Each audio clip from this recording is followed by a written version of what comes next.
This is Stalker 2. We're here on Xbox Series S. Be sure to like the video. Subscribing is great as well.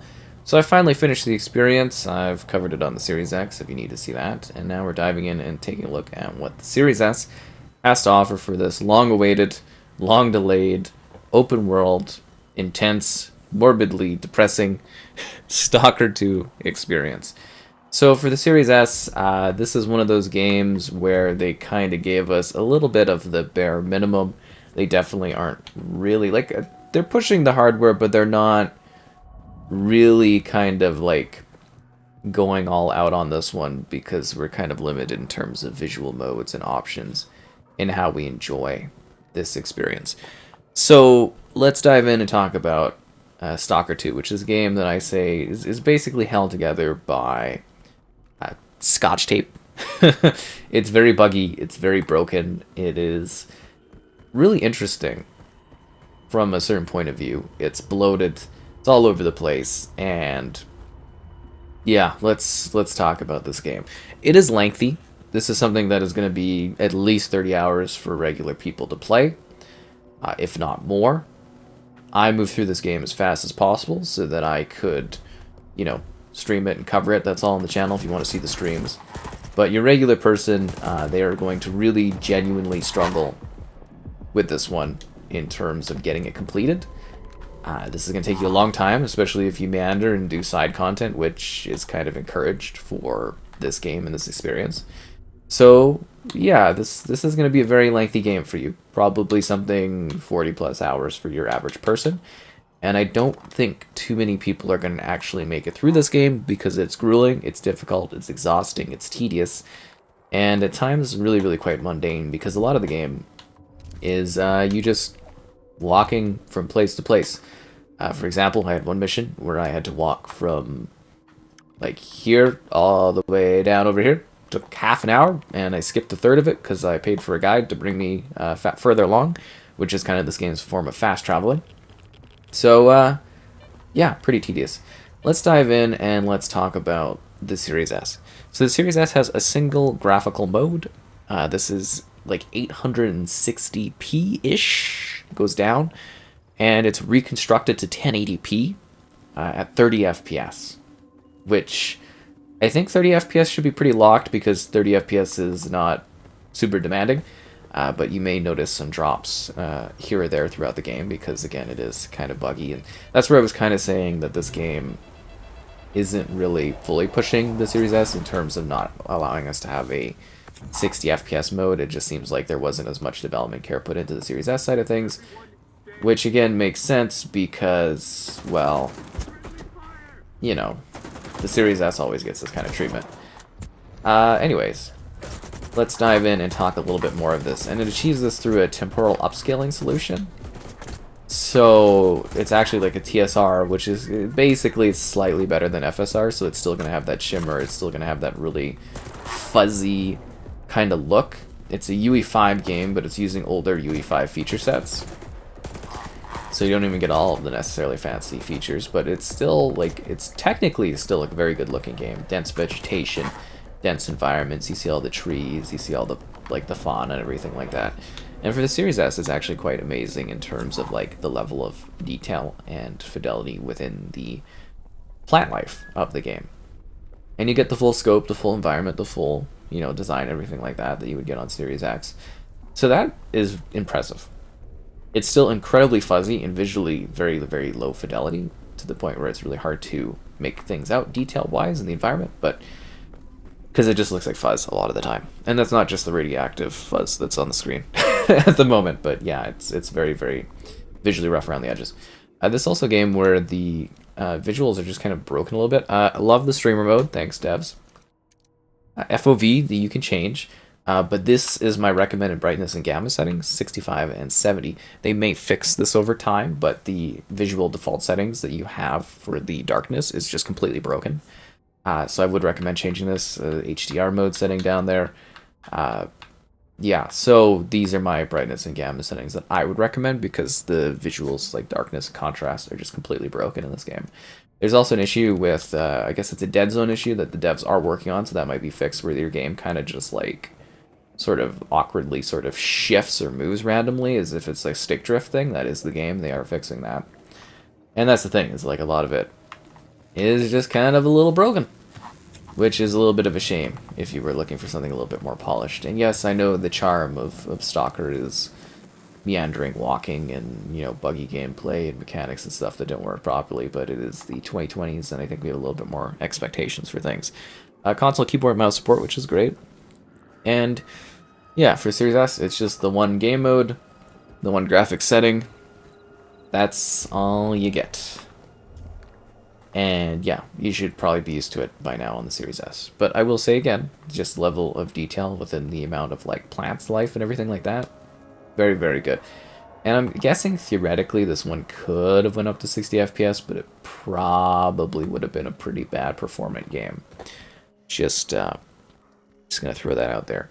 So let's talk a little bit more about Stalker 2 as a story. You are thrust into the wastelands of the zone, and you're moving through a bunch of different environments. It's a survival game, so you have to manage your food, your water, like your energy levels, and you gotta constantly be, you know, making sure radiation's fine and healing your health, and you can get cut and be bleeding if, you know, not even just health loss, but like bleeding damage too. And then when you're moving around in the environment, there's constantly like things causing problems for you, things trying to kill you, so you just like randomly die sometimes. Sometimes radiation will get you, sometimes it'll be electric bolts, sometimes fire bolts, sometimes weird phantom things will just end your life. You'll just die a lot. And the loading is very long and extensive in this one, and a little annoying to deal with.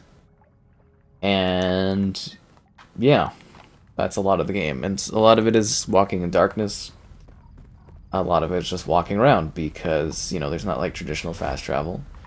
Traveling quickly in this game is not something you do often. You have to pay for it in the game. And it's exhausting having to balance and deal with all of these things. It's a very tedious journey.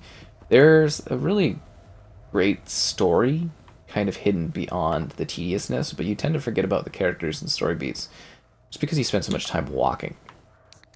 So much. And I mean so much of this game is spent just walking from one place to another. And it's hard to keep track of the story when you kind of just, you know, kind of almost forget the beats of the characters and what's happening in the world because you're just meandering around. Seriously, this is a lot of the game. You're just walking along, running from one place to another. And it's cool because the sense of like running into a quest, running to a mission, running into people or random events, that's intriguing to me if it functions properly. Of course, you know, like I said, there are lots of like buggy things in this and lots of broken stuff and a lot of things that just don't work correctly. Cutscenes where the audio cuts out. Luckily, not really crashing on Xbox, which is great. But like, they're creature. You know, there are just lots of annoyances. Very spongy enemies. I would recommend playing on the easiest difficulty. I played like 12 hours of it or something like that on normal, and there's a certain point where the game just becomes so unbelievably ridiculous that you just will not be able to continue. And, you know, it's like, it's not like a role-playing game, really, so you're not, like, improving yourself. You can buy some better gear and tools and stuff, but a lot of this is pretty ridiculous gameplay-wise and annoying, and I don't have any more shotgun shots. Oh, my gun's jammed. And your gun will jam, you'll be out of ammo, you'll be out of resources, and it just kind of gets, a lot of it just gets really annoying. That's the biggest thing, is I think most regular people that live a life, work a job, you will just get tired of this game, and you will put it down, and you will save space in your hard drive, because this is a very large game too.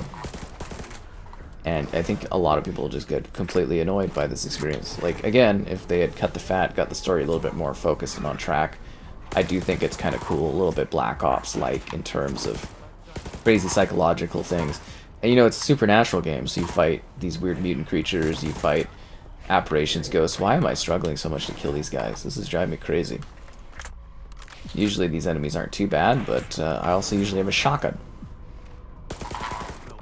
Oh, you've got to be kidding me. What do you guys go to the school of intense toughness? kind of steroids are you on to make you take this many bullets? This is a gun that does great bullet pen on enemies too. This is crazy. This is also where I mentioned some stuff in this game feel really spongy. These guys usually aren't so spongy, but there are a lot of enemies in this game that are complete sponge fests. And then bosses that don't work correctly and get stuck, and enemies that get stuck, and things that don't work properly. Again, there's so much of this game that just literally does not function. As I said, kind of hung together or taped together by like cheap Scotch tape. Because so much of it just doesn't quite function correctly like it should. And that can get really annoying if you're trying to actually like do something or interact with something. And tediousness. That's a big part of it. Just straight up tediousness. And like theoretically, I'm sure the devs will do patches, they will fix things, they will make it run better. Maybe Series S get a 60 FPS update would be fantastic. Maybe they won't, but this, oh wow, that bandage didn't even fix things. I do think this is a game that would actually probably take years of fixes and upgrades and enhancements to actually get this running smoothly. And, you know, on a fundamental level, it does function. You can play through it. You can complete the game. But, like, it is going to be quite a challenge for your casual player. And yes, it is on base with the other Stalker games where there is, you know, difficulty, there is challenge to it. It is something that is, like, hard to play. It's unforgiving. It's not meant to be necessarily easy, but it is also the 2020s, and I think we have a little bit more expectation on games to actually be something that you can at times enjoy. And this game, as much as I wanted to like story segments of it and stuff like that, it just got so ridiculously annoying to like the point of like, had I not been streaming it and playing it, I would have just kind of cut my losses and just uninstalled it and that, and then kind of been done with it. But there's a great sense of mystery and intrigue, and you know, there's stuff I really like about this game. I've said a few times, but I do fundamentally believe at the core there is a really neat story where you make actual choices that impact the status and the state of the world, and that is so cool, and you get to see those long-term effects rippled throughout the game. But it sucks the life out of it, having all these problems and all these annoyances. I get that they're trying to evolve it, gameplay-wise, and it is a little annoying. Like, I want to like this game more than I like it, and I think that's a big problem, because it makes it a lot harder to recommend for people. Because it makes DayZ's... Uh-oh. Oh, not again. I was going to say, it makes DayZ's inventory look like it's Apex Legends Battle Royale smooth. And, you know, the mechanics and stuff like that, it makes DayZ's walking not seem so bad, and I don't know, there's a certain point where you just kind of get tired of it, and you just get exhausted by it. And it just becomes so aggressively hard to play and enjoy that you are just sitting there trudging through like stuff. There was a certain point, even at the easier difficulties, where at the end game, I was just like gobbling up health packs to just make it through checkpoints because it was getting so brutally ridiculous and so exhausting to play that I just couldn't do it. And some stuff just wasn't working, and like I'll give it to him. You can play it from start to finish, which is cool. You may appreciate that, and there's lots of cool tales and different characters you can meet and things that happen and choices that will greatly alter your world and where everything goes on, but it is a hard game, and on Series S it's like harder to see a lot of the stuff too because the detail's so low. It is a tough situation because I want to be more impressed by the game than I necessarily am. I guess that's a big thing, is it's like expectations versus delivery. And I never really expected this game to necessarily like run super well. Like I certainly wasn't anticipating that it would. But I still was kind of like really hoping that the delivery here would be something that you know, ran a little better, didn't have as many technical problems, and actually functioned as, you know, a clean kind of experience. I can't believe it's like always nighttime too. Whenever I go to try to do anything in this game, it's always like nighttime, and I try to like sleep out because you can like sleep out the nights and stuff. You're supposed to get sleep as well, and ugh, it's a grueling experience. I tell you, it's genuinely grueling, and it's still neat. I was left a little like I thought the ending would be a little bit more profound for me. I guess I got the neutral kind of ending.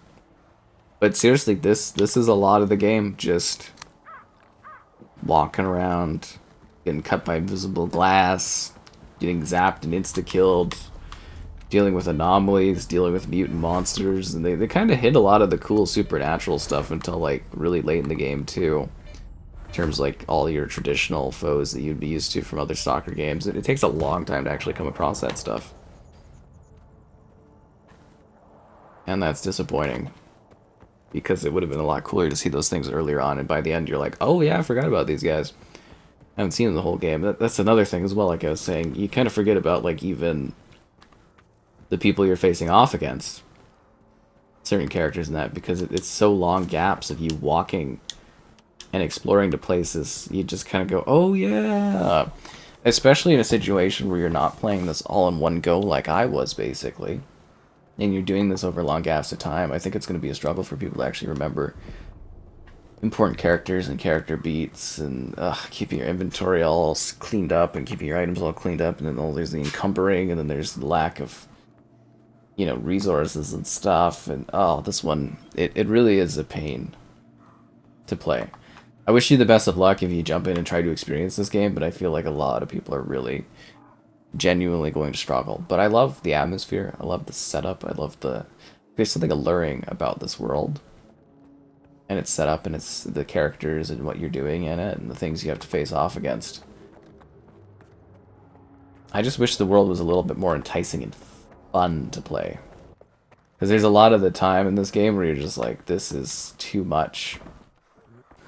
And I could genuinely see a lot of people just kind of being done with it and uninstalling it and moving on, which is a shame, because they did compile something where at its core, this is really enjoyable. It's just whether or not you can get through all of the tiring frustrations of trying to survive that it gets to you. I can't believe it's still nighttime. I guess like I could pop up another save, but it would take so long to actually like load stuff. Because I was like, oh, you know, the day should be coming. It's like all these saves I have just seem to be like weird nighttime saves and stuff. Ugh. I think that one's pretty good. That's where you can see like the loading takes a lot longer. I think it's a bit better on Series S because it's like, you know, the asset load. But yeah, it's like a 360 game at times where it just takes forever. It's like, are they loading the entire map? like are they loading like the entire world? It's just like, it's utterly ridiculous. And you're like streaming it, you're just like, oh, you die, and dying takes forever to load. I think I died like 100 and something times, and yeah, it's just I don't know. I wanted to like this game a lot more than I did in actuality of it. And I have like the greatest sense of relief right now because it's done. And I don't have to play any more of it really after this, unless I guess I want to do some kind of fun little thing with it or something, but I can just kind of move on, which is really, really great. But you get to visit some neat places, see some crazy characters, go on some wild adventures, make long-lasting choices, visit some crazy things, visit some unsightly locales, and, you know, visit some really creepy ambience. And yeah, there's a lot of impressive stuff with this game. Maybe someday we'll get like a definitive edition or something like that, and it'll be running better and looking better. And because yeah, there is a beautiful, well-crafted game hidden behind a never-ending selection of bugs, massive like issues and technical problems and things that don't work and annoyances. And yeah, I don't know, maybe someday people get to enjoy that version of it.